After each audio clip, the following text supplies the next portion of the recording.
Welcome back to another enticing episode. We have a lot in store for you today, and as usual, just to reintroduce ourselves again, this is Girl Dynasty. All right, guys, so you have either traveled to another country or know someone who's traveled from their hometown to a completely different country, either to study or live there. In our case, we traveled from a different country and we're in the diaspora.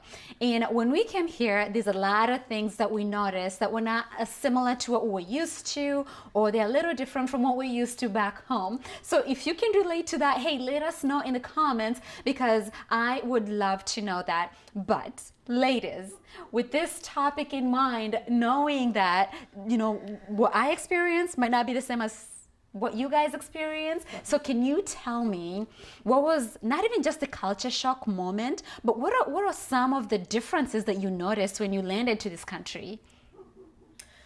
For me, of course, is the first time you land, and we are used to driving on the left, and here everybody was driving on the right. So everybody was on the wrong way. And it was like this big conspiracy of people driving on the right. Yeah, so definitely the driving, for me, that was the first thing, and the differences that I noticed.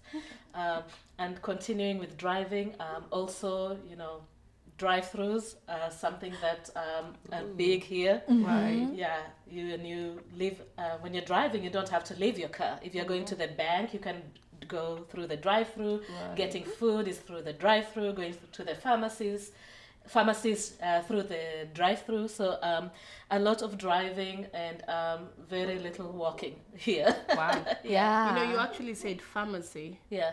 I would say chemist. Chemist. Oh yes. True. Like, Uh-huh. what are you Right. talking about? Yeah. Are you a chemist? I'm like, no. I'm just gonna go grab some medication. Yeah. You know? And that was actually one of the things that I found to be very different. So we were colonized by the British. So English is most, you know, British English. So you'd find words like pavement, sidewalk. Okay. Can you grab something from the boot? Boot? Trunk. Oh, you That's a mean big trunk?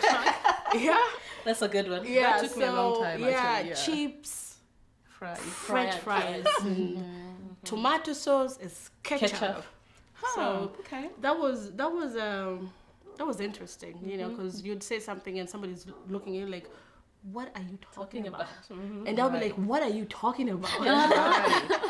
Yeah, but over time, you know, you kind of in your mind, you know, okay, I'm talking to my sisters, for example, so you can talk the way you're used to talking. And Right. if you're talking to somebody else, you kind of switch it in your mind. Yeah. I need to speak this way. So it's a little bit hard to switch in between and just It to make is, somebody actually. understand what you're saying. Because Yeah. sometimes like, pardon me? What? Excuse you? Yeah. And the spellings too, the way things are spelled. Yes. Yeah. Yeah. For me, for a very long time, I could not spell Czech the way it's spelled here. Even up to today Up for to me. yeah, it's very hard. Czech has a Q. Yeah. Where I come from. CHEQUE. Yeah. But here it's CHECK. Yeah. It's like checking out. Check, like, are Yeah. you looking at me? Are you or- checking me? Like, yeah. Yeah. Even neater. Like Yeah. TRE, Yeah. but here it's like TER at the end, which is crazy. Yeah, talking about actually that, I feel like even the biggest one to pronounce is always water. Oh my Water. gosh. You can't, Yeah. we say water. Like we actually Pronounce the T. Yeah. We pronounce Yeah. our T's Yeah. here. So pronouncing water actually took me like forever. Water, Yeah. tomato, tomato, Tomato, potato. potato. Yeah, it's interesting. Yeah. And then when you go home, you're so used to speaking this way. And then when you go home and you're talking to your family members, friends and stuff, they look at you like, oh, you're feeling so high. Yes. Like, why are you speaking through your nose? Yeah. No, it's funny that you say that because that is actually a very good point. Yeah. Because when you come to this country or in the diaspora, you switch the way you talk so you can be understood. But then it kind of clicks and it sticks with you. So when you go back home to visit, Yeah. you end up speaking this hybrid. It's like you're not truly speaking your country, like what is it, like dialect or accent, and you're not truly speaking the diaspora dialect. So then you don't fit in anywhere, but it's kind of like you have your own hybrid. Yeah, and just something clicked in my mind regarding the differences in terms of how we pronounce things. One of the biggest difference, not even pronunciation, is how we measure things. Oh yeah. Yes. Yeah. Like That's we a do- big one. Yeah, we do the Kilometers, meters, and they do miles. and miles, and We centimeters. And, Yeah. They do inches Metric. and Wait, feet. The I metric could system not here. understand LBS. I'm like, what is LBS? That is so true. Why did they not say PDS or Yeah. something? Like, LBS. Yeah, that's Yeah, surely. How is pounds Pounds and- LBS? yeah. Yeah, Yeah. that doesn't make sense. The biggest is Bob. How is William Bob? yes. Wait, the short name for William is Bob? Yes. Yeah. In Kenya, we call it Will or Willy, Rob. Willy, Yeah. Bob For would me be too. Like that. Bob That's would be what? I don't know. Bobby. No, like what is it? Bob would be the short Yeah, word the for. shortest version of what? I don't know. Back in Bob? Kenya? No, yeah. No, like, yeah. It's not a very common name. not a very Yeah. If anything, it's Robert, and then You they'll say know? like Robert. Yeah. Robert. Yeah. Yeah. When you say Interesting. names, Yeah. my biggest thing was, somebody looks at you when they hear you speaking a native language, for example, and they're like, "Oh, where are you from?" And you say, "Oh, I'm from Africa." Blah Yeah. blah blah. What is your name? And then you give them an English name, and they look at you like, "No, you don't have an English name." What? I'm like, yeah, I'm that. What's your real name? What is your real name? For real. Yeah, that. Yes. Oh, and a point of correction. It's actually Bill for William, not Bob. Bob is for Robert. Oh, You know, I was Still. trying to figure out, is it Bill or is it Bob? Bill. Yeah, okay. See, I'm confused already. yeah. Same here. I'm still trying to process, like, is it Bill or is it Bob? Anything. Okay. Because it doesn't like go like the normal Yeah. way No, that it we're doesn't. used to. No, Yeah. it doesn't. Wow. Yeah. And another culture shock or a difference that we notice as well is how back home things are very hierarchical.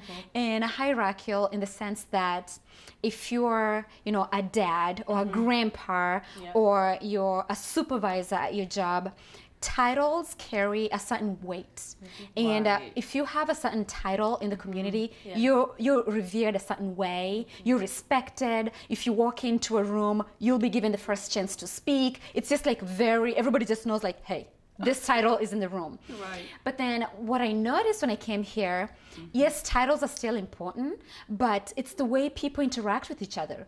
It's not your title that earns you that respect automatically. Yeah. It's more, what do you bring to the table, and how knowledgeable are you, or how do you care? Do you care genuinely about other people? Right. If you're truly, a people person in that regard, then that gives you the respect. Yes. And you find people are just talking and having conversations, and which is people that are just like, from my person coming to this country, I'm thinking, I need to be letting them talk. But no, here, Yeah, but like back home, if it's your manager, you don't call them by their name. yeah. You say sir. If it's a madam. female manager, you call them madam. Yeah. So madam so and so, there's that respect, or like you said, the difference. You just don't walk up into somebody's office and say, "Hello, Yeah. team, can we Yeah. talk?" Yeah. No. There's no open door policy. Yes. No. No, there's not. You have to go Completely through shut. That door is The shut. secretary Yeah. and the assistants Make and that. appointments. Yeah. Yeah. Yes. Mhm. And also regarding that, I just feel like here when it comes to hierarchical, you can even go hang out with your boss. Like after work, yo, do you want to grab a drink? Yeah, I'm down. You go grab a drink. Maybe if you're smoking, you go smoke a cigarette with your boss. It's just like normal. Like there's nothing that makes you scared of actually approaching your boss or somebody who you feel like is more higher hierarchically than you. Yeah. That is true. Yeah. And there's a lot of respect here for everybody who you work with. whether they are the janitor or they are the president of the company or they serve food at the cafeteria. There's just mutual respect for everybody's job, right? So everybody respects each other. Yes. Yeah. Now, when it comes to respect, I think one of the biggest thing that I've also noticed is in terms of just relationship with your kids. I'm a mom myself, so I actually have noticed people here do respect what a child has to bring to the table. If my child comes home and tells me, okay, mom, this is what I'm going through, like, I have to sit down and listen to what they're going through. It's not like I'll have to brush them off and be like, just wait. Behind.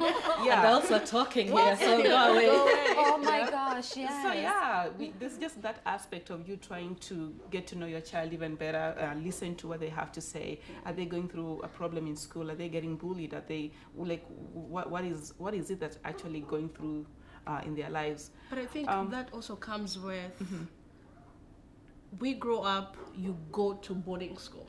Yes. You know, so you're never home. Yeah. So you're gone 3 months, you come back, what? 1 month. A month? Or even 3 weeks. Or 3 weeks. Or even when you go home, you have tuition. Like, your parents pay extra for you to get tutored when you're not in school. So you don't even have time to misbehave or anything like that. Yeah. Wow. And the fact that back home, teachers had the authority and power to the discipline society you. like hold them to a very powerful position. So, you know, you don't have time to misbehave. Yeah. If you're in school, you have teachers. If you're home, you have parents.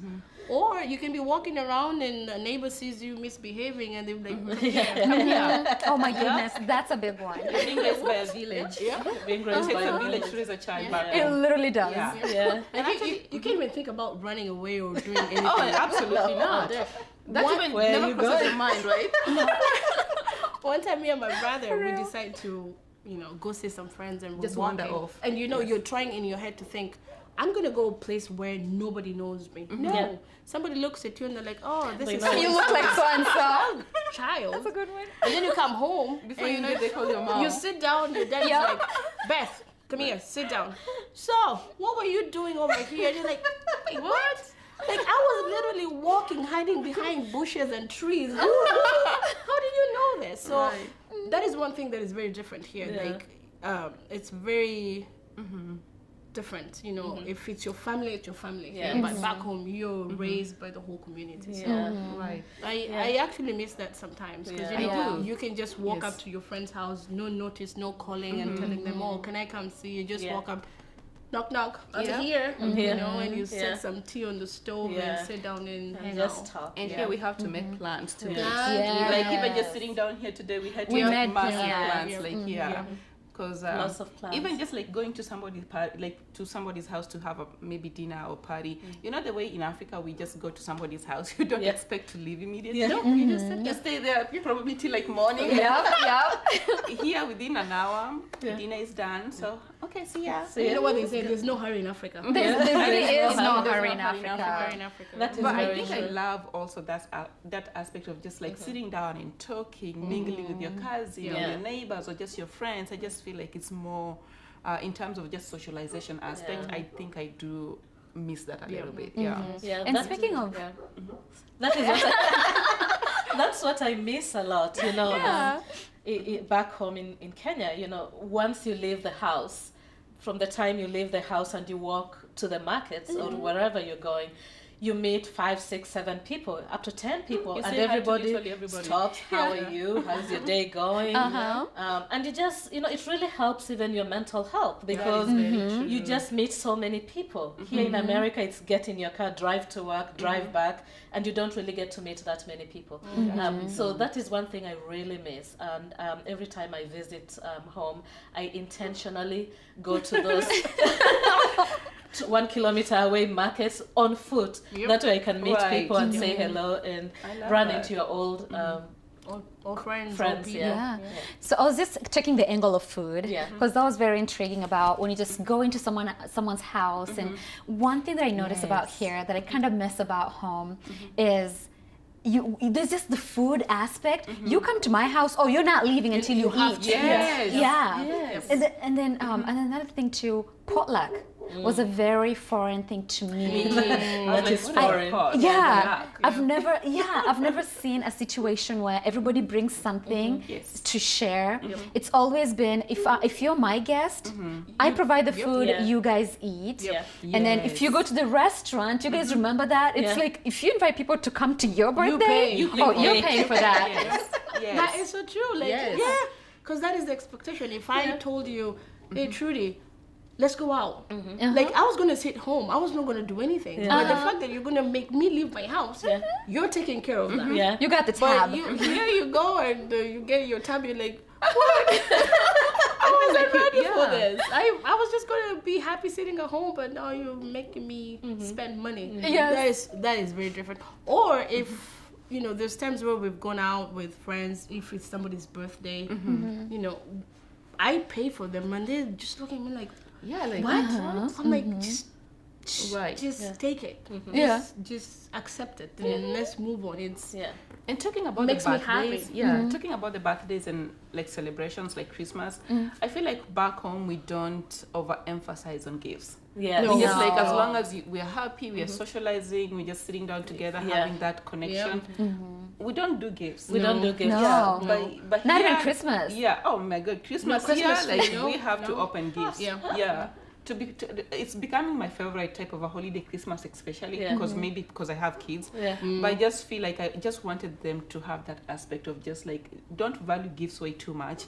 But who am I to say? We're in a different world. So I know, we just would slaughter goats and people would just I know. hang out. Yes. I think our And love no alcohol. language- and no alcohol. No alcohol. Oh yes.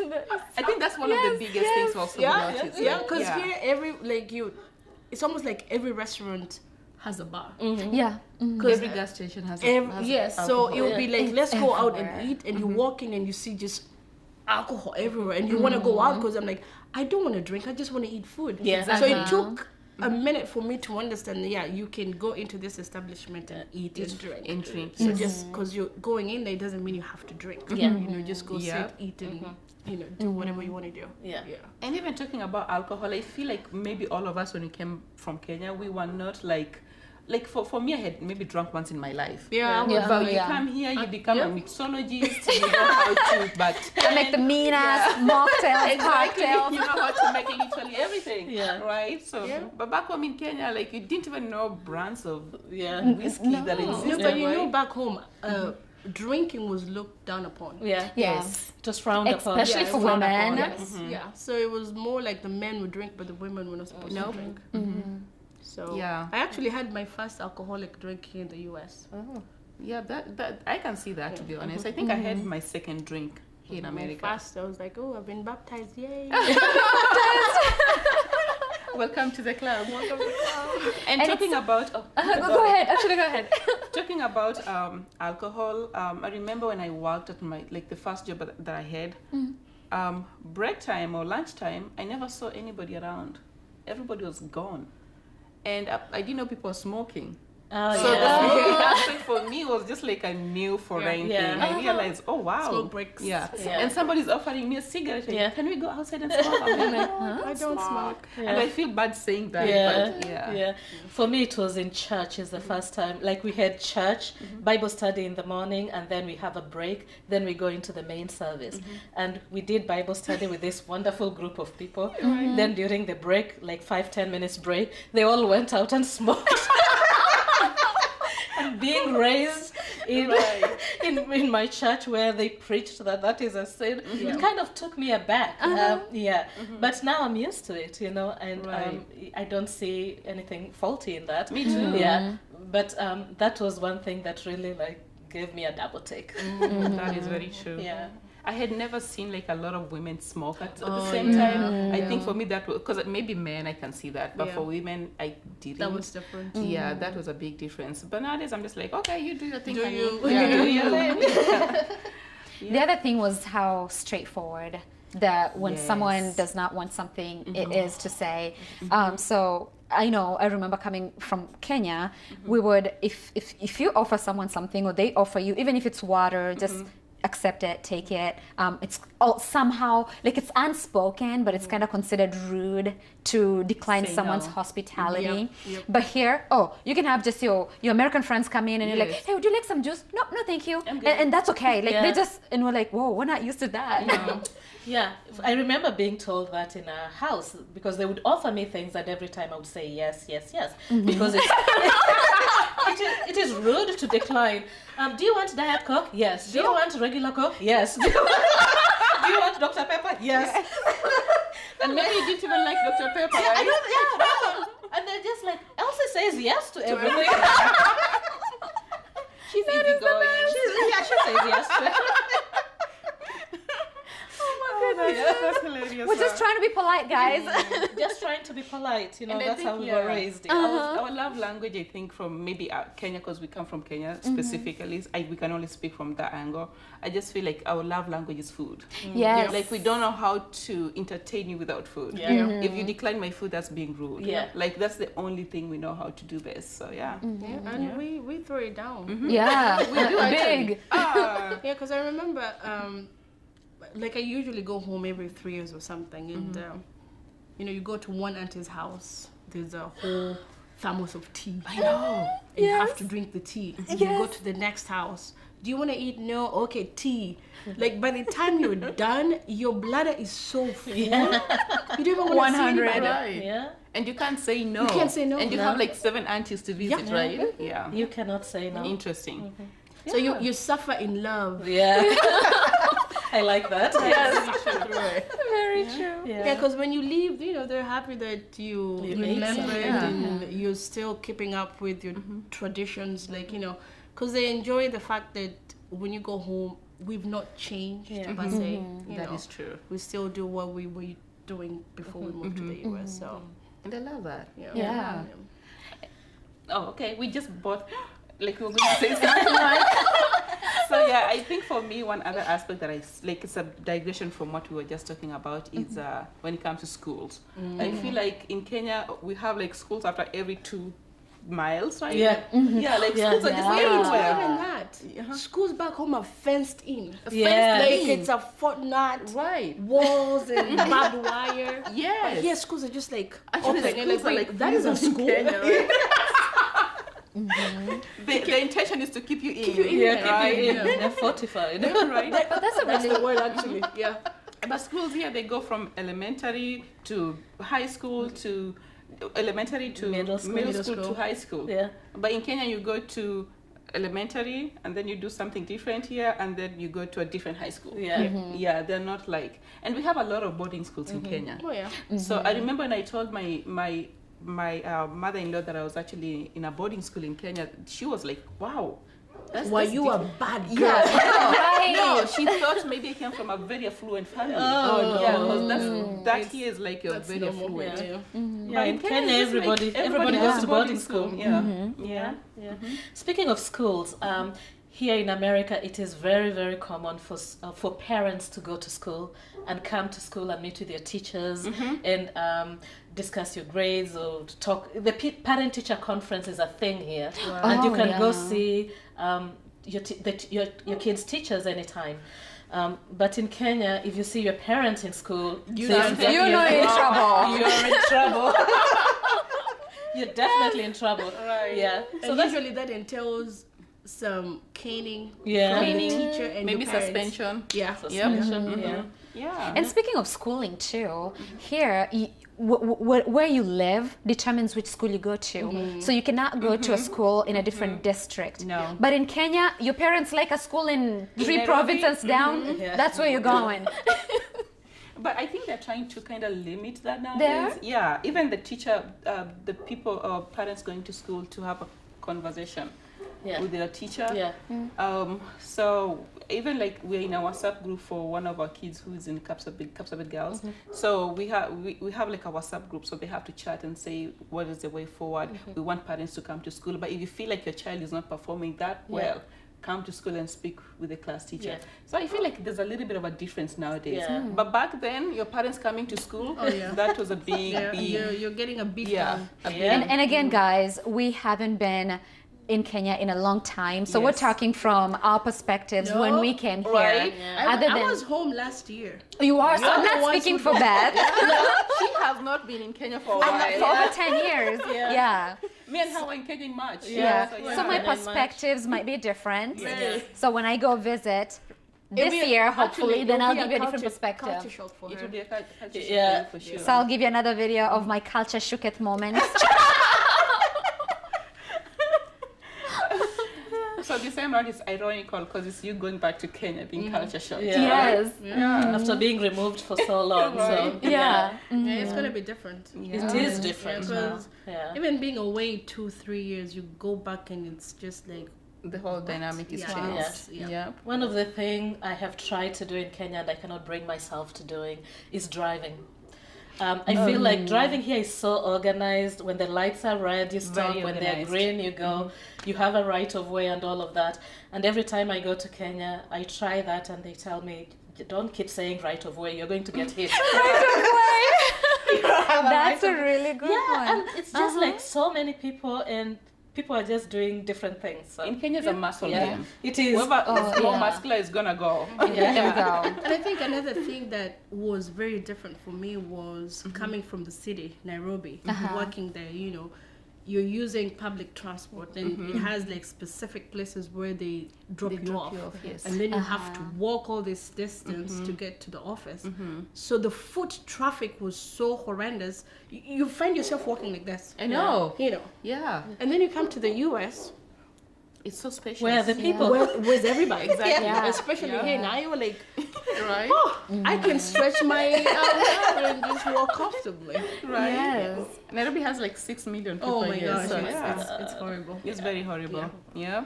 And you're doing all that in heels. Because Oh. Kenya, that's no. actually, in Kenya, people dress to the nines. Oh, they do. Yeah. They do dress, and they will actually figure out if you came from America. They're like, Oh, they kind of know because They know. we go Yeah. You're just like relaxed. so laid back. Yeah. Yeah.